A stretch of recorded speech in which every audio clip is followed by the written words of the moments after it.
rahasia besar dalam pernikahan. Efesus pasal 5 ayatnya yang ke-20. Saya baca ayat 20, jemaat semua meresponi ayatnya yang ke-23 sampai kita menyelesaikannya di ayatnya yang ke-33. Yang paham katakan amin. Efesus 5 ayat 22 tentang kasih Kristus adalah dasar hidup suami istri. Hai istri, tunduklah kepada suamimu seperti kepada Tuhan. Karena suami adalah kepala istri, seperti Kristus adalah kepala jemaat. Dialah yang menyelamatkan tubuh. Karena itu, sebagaimana jemaat tunduk kepada Kristus, demikian jugalah istri kepada suami dalam segala sesuatu. Hai suami, kasihilah istrimu sebagaimana Kristus telah mengasihi jemaat dan telah menyerahkan dirinya bagi Untuk menguduskannya sesudah ia menyucikannya dengan memandikannya dengan air dan firman. supaya dengan demikian ia menempatkan jemaat di hadapan dirinya dengan cemerlang, tanpa cacat atau keruh atau serupa itu, tetapi supaya jemaat kudus dan tidak tercela. Demikian juga suami harus mengasihi istrinya sama seperti tubuhnya sendiri. Siapa yang mengasihi istrinya, mengasihi dirinya sendiri.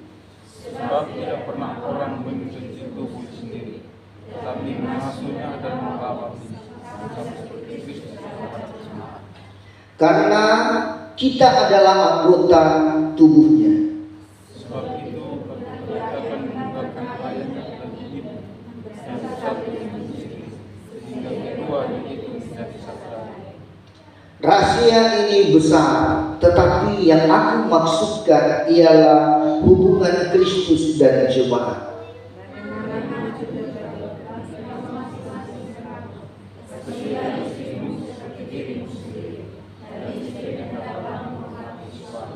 Puji Tuhan, silakan duduk. Mungkin suaranya dikecilkan sedikit karena saya belum teriak. Ada saat saya suara keras, ada saat lembut. Ini belum suara keras, ini baru saya kasih kecil volume. Terima kasih. Nah, Bapak Ibu Saudara yang dikasihi Tuhan, pernikahan itu, hubungan suami istri itu, firman Allah datang kepada kita, ayat 32, rahasia ini besar. Ini rahasia besar. Karena dalam rumah tangga itu Tuhan juga punya rencana besar dalam pernikahan, saudara. Buat orang-orang muda yang nanti juga akan masuk dalam pernikahan, pikirkan baik-baik,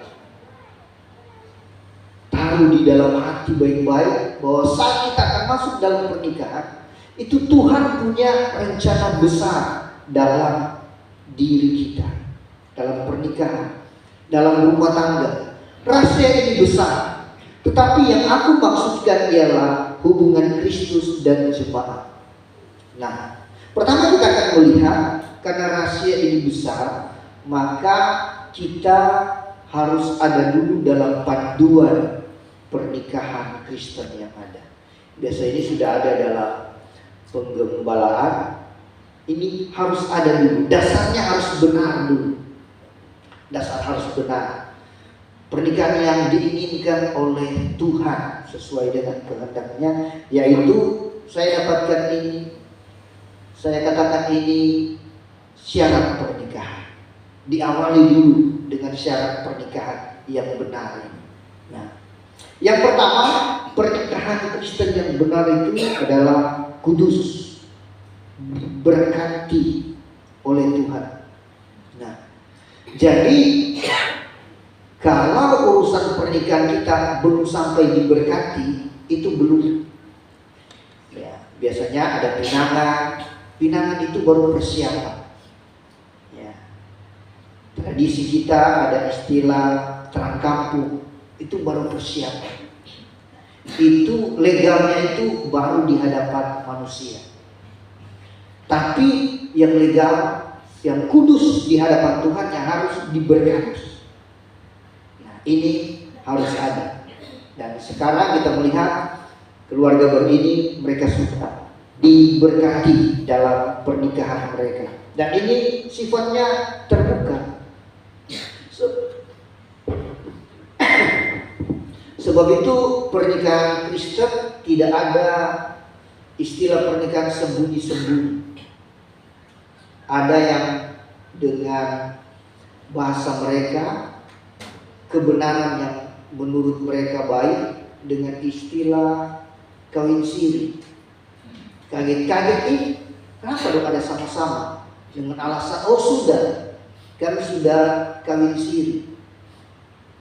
Nah, terkadang itu disembunyikan supaya orang lain tidak tahu. Nah, itu ada tanda tanya itu. Kenapa harus kawin siri? Kenapa harus sembunyi-sembunyi? Nah, harus terbuka, kudus, diberkati di gereja. Selamat untuk pengantin baru sudah ada di tahap ini. Dan dalam pernikahan Kristen itu, pernikahan yang kalian lakukan itu adalah pernikahan monogami. Dan Kristen tidak mengenal pernikahan poligami. Jadi sudah pilih, boleh sudah pilih ini 6 tahun dia seleksi dan dia sudah pilih ini, ya sudah dapat. Ratni juga sudah pikir-pikir selama 6 tahun, sudah ini kok. Dan mereka sudah sepakat, ini sudah. Tidak ada alternatif berpikir lain-lain lagi. Sudah ini istri saya, sudah ini suami saya. Bapak-bapak yang sudah ada istri, itu sudah. Yang Tuhan suka. Yang berpikir macam-macam lagi. Yang berpikir lain-lain lagi. Sudah itu yang Tuhan kasih. Karena saat sudah dikuduskan, diberkati, sudah menjadi satu daging. Sudah jadi satu daging. Nah, sebab itu pernikahan Kristen adalah monogami. Cukup satu istri dan cukup satu suami. Tidak ada istilah poligami, tidak ada istilah poliandri. Suami lebih dari satu, poligami, poliandri, istri lebih dari satu suaminya, tidak ada lagi. Nah, kalau di tempat lain ada, mendengar di negara lain ada istri, suaminya bisa sampai 4. Sampai 4. Bagaimana cara mengaturnya ya? Supaya tidak repot satu saja. Terkadang satu juga sering repot diurus loh. Mau tambah 2 lagi. Pernikahan Kristen adalah monogami. Dan pernikahan Kristen itu adalah seiman. Saya ada gangguan kesehatan, Tuhan tolong. Pernikahan Kristen itu seiman. Seiman bukan berarti segereja, satu gereja. Bukan satu gereja, tapi seiman. Seiman yaitu sama-sama percaya kepada Tuhan Yesus Kristus. Dasar ini harus ada. Sebab itu saya kalau ada pernikahan dari denominasi lain dengan denominasi kita, buat saya yang saya tanya itu, kalau percaya Tuhan Yesus Kristus, sudah sepas itu. Yesus Tuhan dan Juru Selamat kita, seiman. Dan keempat, pernikahan Kristen itu menolak perceraian. Tidak ada perceraian. Apa yang sudah dipersatukan Tuhan tidak boleh dipisahkan manusia. Tidak boleh dipisahkan manusia. Siapa saja, manusia siapa saja tidak boleh. Hanya maut yang dapat memisahkan. Hanya maut. Nah, sekarang orang banyak mereka plesetkan, hanya maut yang memisahkan. Mereka sengaja suruh ada orang tua yang dituakan, mereka bilang, Bapak untuk sementara Bapak ganti nama ya. Ganti nama siapa? Bapak namanya Maut.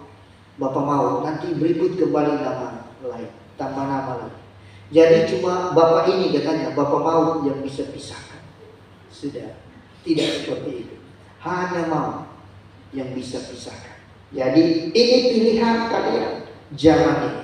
Kudus, monogami, seiman, dan tidak dapat dipisahkan. Hanya maut yang bisa pisahkan. Nah, sesudah itu, saudara, kenapa ini harus ada dalam pernikahan Kristen? Karena dasar pernikahan Kristen itu meneladani Kristus. Meneladani Kristus. Kalau meneladani Kristus, maka perceraian tidak akan terjadi. Tidak akan terjadi. Kenapa? Karena pernikahan Kristen yang kita baca ini harus dibangun dengan kasih. Pernikahan kalian sudah dikuduskan, diberkati, dan berlandaskan ini kasih. Mengasihi. Seperti kasih siapa? Ada banyak orang yang saling mengasihi. Dulu istilah Romi dan Juliet, cinta mereka, cinta yang tidak bisa dipisahkan. Tapi bukan contoh atau model seperti itu. Tapi dalam pernikahan Kristen, kita mencontohi Kristus. Harus ada kasih dalam hidup pernikahan.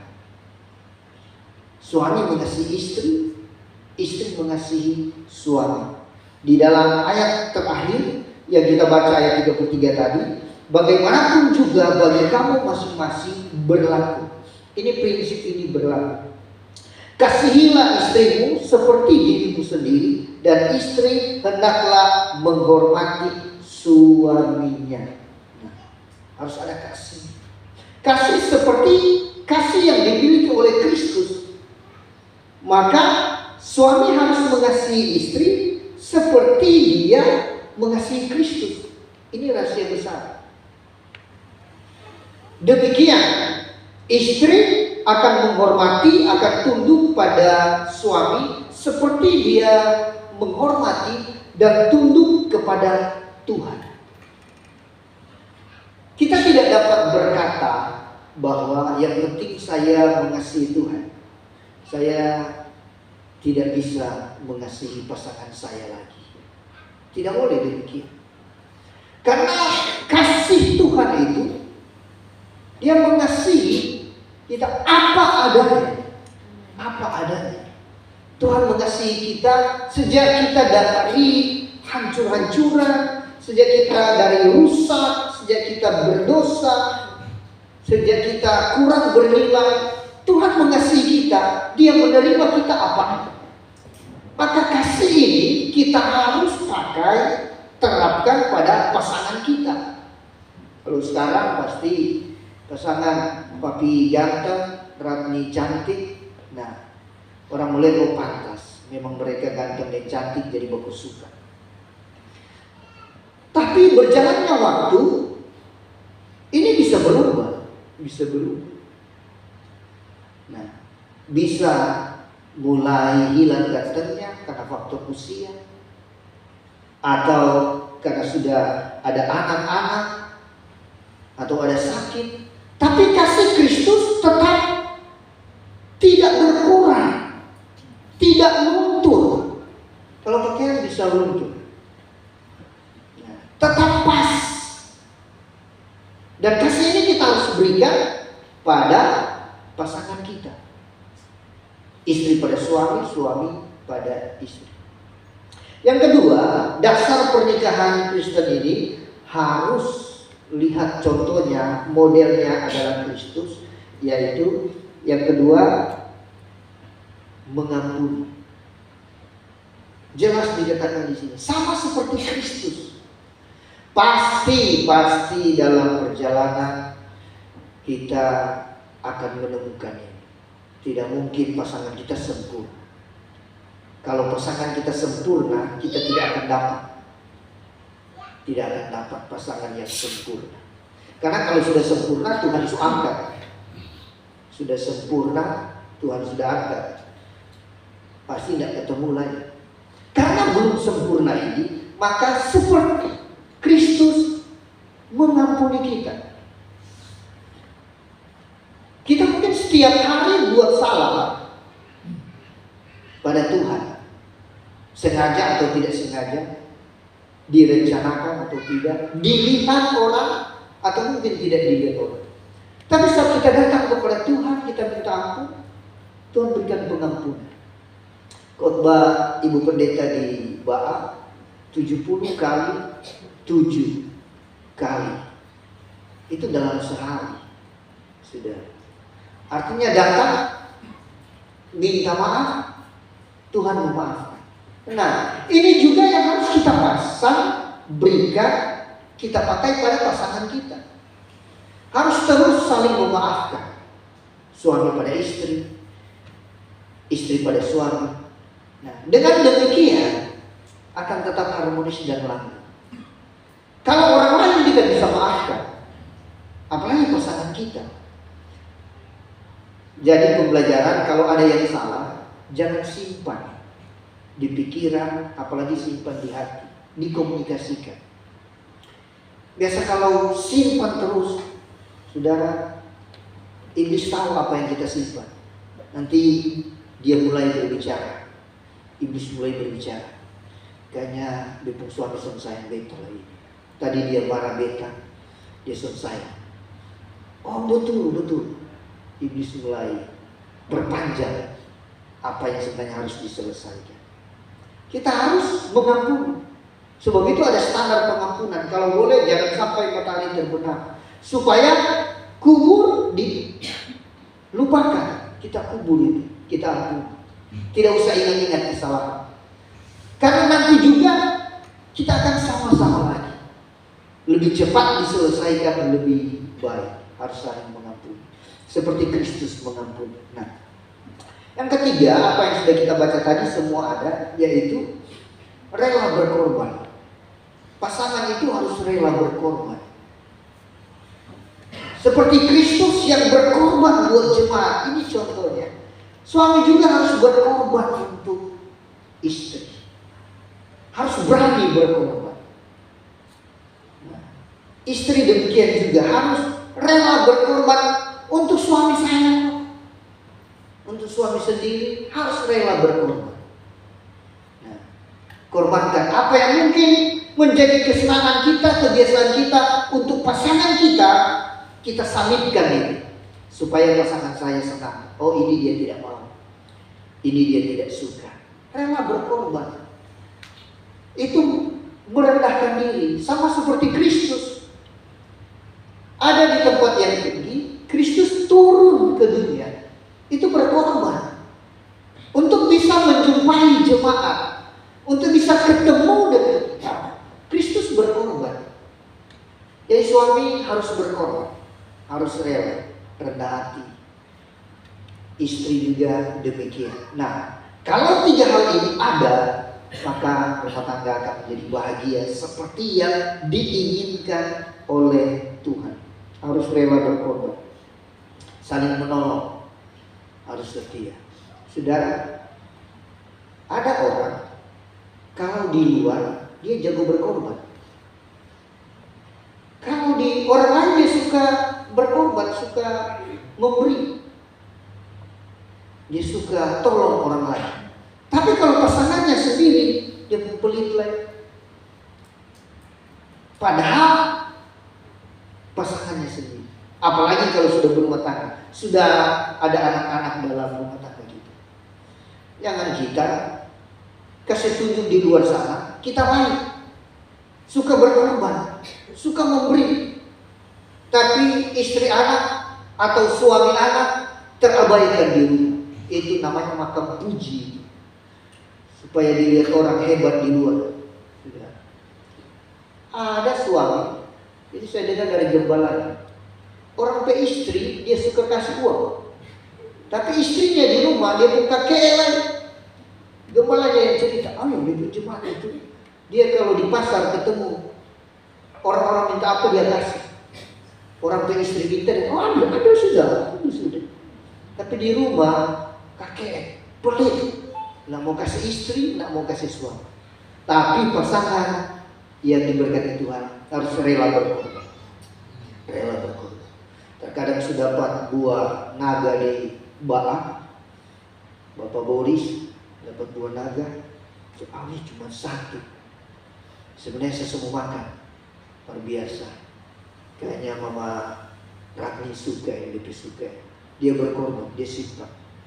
Nanti sampai di rumah, surprise, dia kasih. Kelihatan kecil, tapi perhatian itu, pasangan kita senang. Iya, pasangan kita senang. Berikan itu, siap, rela berkorban. Kalau suami suka kopi, ya kalau boleh tanpa diminta, sajikan, kasih, rela berkorban. Nah, pasangan yang ada bukan cuma jadi suami istri, jadi satu daging. Sebenarnya dari di penggembalaan pasti sudah dikasih. Keuangan kita juga jadi satu. Ini satu uang. Istri bilang saya juga ada gaji, jadi uang masing-masing. Sebenarnya suami istri itu kita sudah satu dalam banyak hal, termasuk keuangan kita satu. Tidak ada rahasia. Suami simpan sendiri dia punya uang, istri simpan sendiri dia punya uang. Bisa masing-masing ada pegang, tapi kalau tidak istri tahu, itu suami dia ada simpanan 10 juta.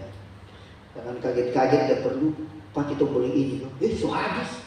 Nah, pengeluaran juga harus diketahui. Seperti Kristus, kita rela berkorban. Bisa bilang amin?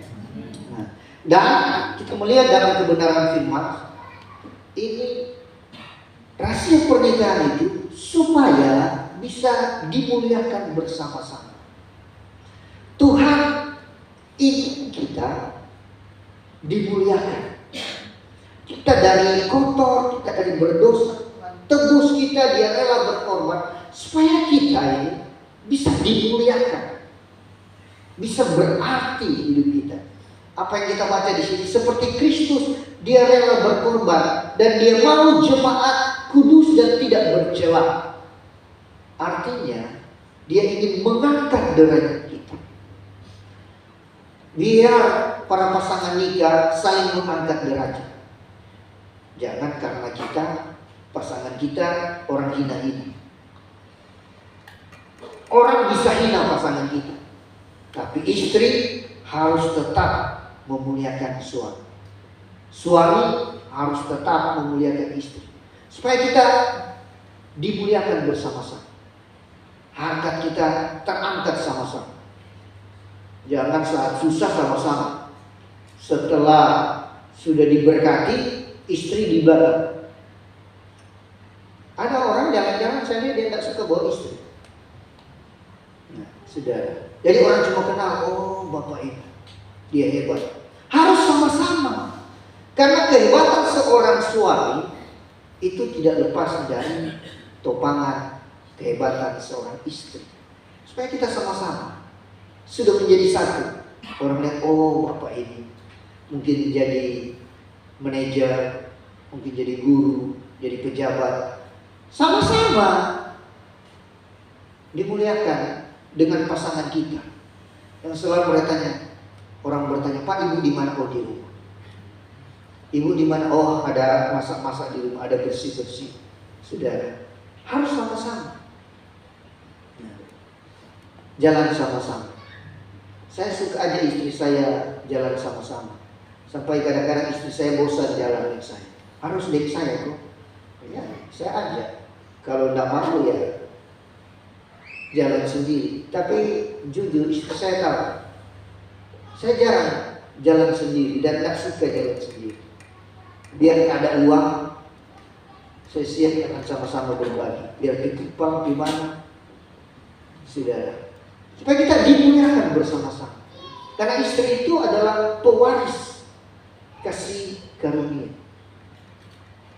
Doa kita dijawab itu karena perilaku kita pada istri. Doa kita, doa suami tidak dijawab kalau perilaku kita pada pasangan kita salah. Sebenarnya yang pewaris itu kasih karunia dari Tuhan lewat istri. Jemaat yang dapat kasih karunia, Tuhan yang berikan kasih karunia. Demikian dalam pasangan, istri yang dapat kasih karunia. Jadi kalau kita jaga baik-baik istri pewaris kasih karunia, saudara akan diberkati Tuhan. Doa dijawab Tuhan. Mungkin kita baca ayat itu. 1 Petrus 3 ayat 7. 1 Petrus 3 ayat 7.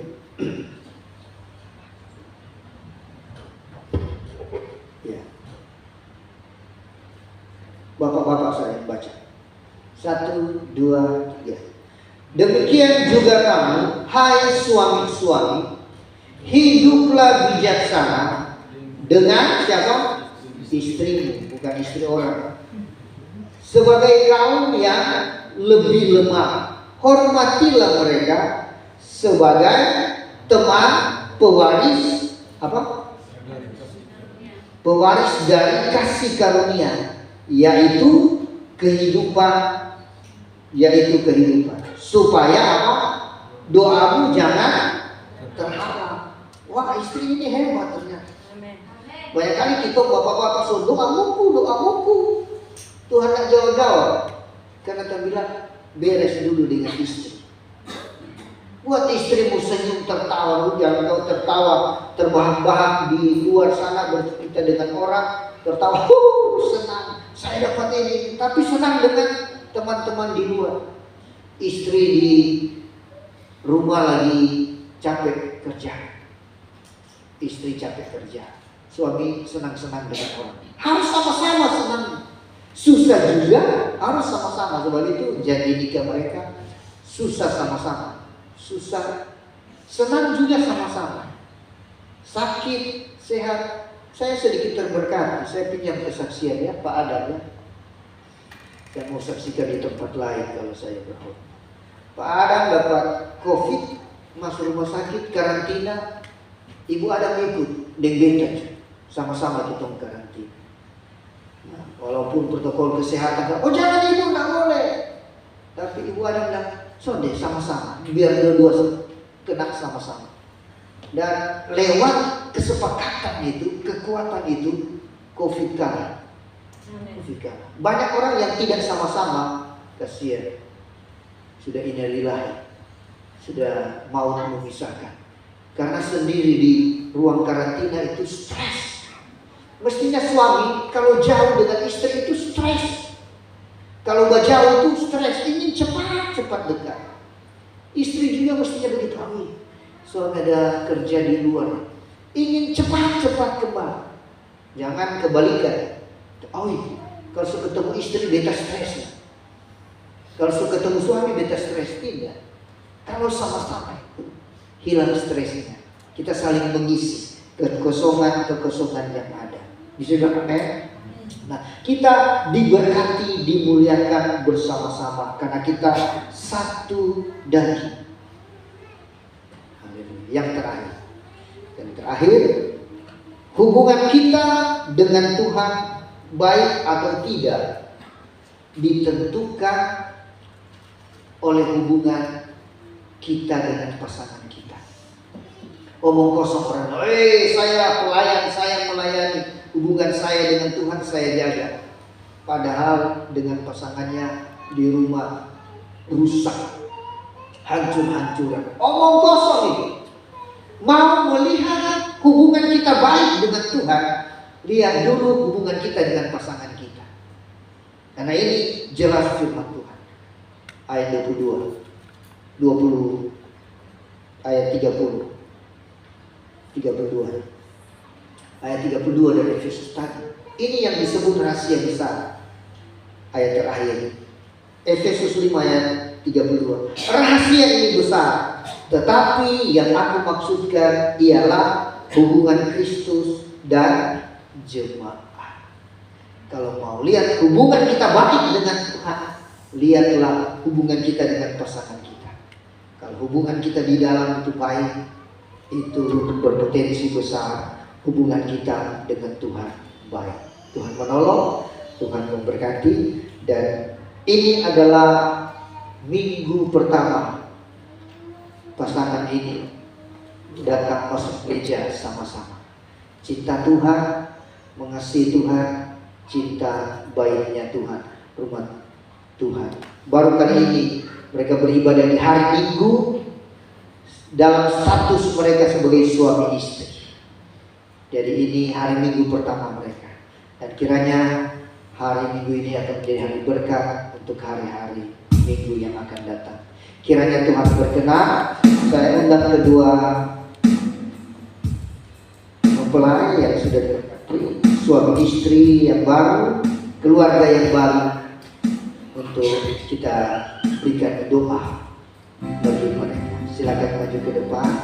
Jemaat bangkit berdiri. Kiranya Tuhan berkenan.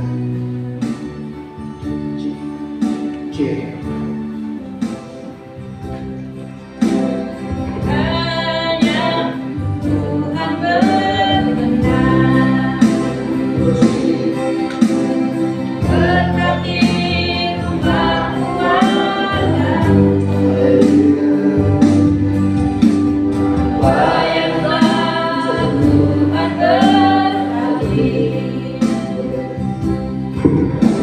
Diberkatilah untuk selamanya. Mari orang tua, saksi, keluarga, tangan-tangan kita arahkan kepada rumah tangga yang baru ini. Ini adalah hari pertama mereka beribadah bersama-sama di dalam rumah Tuhan. Kita berikan berkat supaya mereka jadi keluarga yang diberkati. Tuhan memberkati engkau dan engkau dapat menjadi suami yang baik bagi istri. Engkau akan dapat mengasihi istrimu seperti kasih yang Tuhan berikan. Engkau dapat memberikan pengampunan kalau dia berdosa, dan biar engkau akan diangkat derajat harkat kalian lewat kehidupan seorang suami sebagai kepala keluarga. Biar apa yang engkau pikirkan Tuhan buka jalan. Apa yang engkau kerjakan dengan tanganmu diberkati Tuhan. Apa yang engkau pikirkan dalam masa depan keluarga kalian, Tuhan buka jalan. Dan Tuhan memberkati untuk dapat jadi berkat bagi keluarga yang lain. Dalam nama Tuhan Yesus, Tuhan memberkati engkau menjadi istri yang baik bagi suami. Lewat kehidupan suamimu akan luluh dia, engkau akan tunduk dan menghormati suamimu seperti jemaatmu. Biar apa yang engkau kerjakan dengan tangan, apa yang engkau pikirkan dalam masa depan rumah tangga kalian, Tuhan buka jalan. Kiranya Tuhan menganugerahkan anak-anak dalam pernikahan kalian dalam nama Tuhan Yesus Kristus. Tuhan memberkati engkau dan Tuhan melindungi engkau. Tuhan menyertai engkau dengan wajah-Nya dan memberi engkau kasih karunia. Tuhan menghadapi wajah-Nya kepadamu dan memberi engkau damai sejahtera. Terimalah berkat Tuhan, berkat Abraham, Ishak dan Yakub menjadi bagian rumah tangga kalian dalam nama Tuhan Yesus Kristus. Amin. Tuhan menyinari dengan wajah-Nya, memberi kasih karunia, damai sejahtera. Tuhan Yesus berkati. Tuhan, terima kasih untuk firman-Mu menjadi cermin bagi kami untuk bisa melihat Tuhan, dan kami dapat bawa sukacita dari Tuhan di tengah-tengah keluarga kami masing-masing. Tuhan menolong kita, Roh Kudus menolong kita dapat menjadi suami yang baik, dapat menjadi istri yang baik, dapat menjadi anak-anak yang baik, dapat menjadi orang tua yang baik. Dalam nama Tuhan Yesus Kristus kami berdoa. Saatnya kita akan berkorban dengan sukacita. Tuhan memberkati. Amin.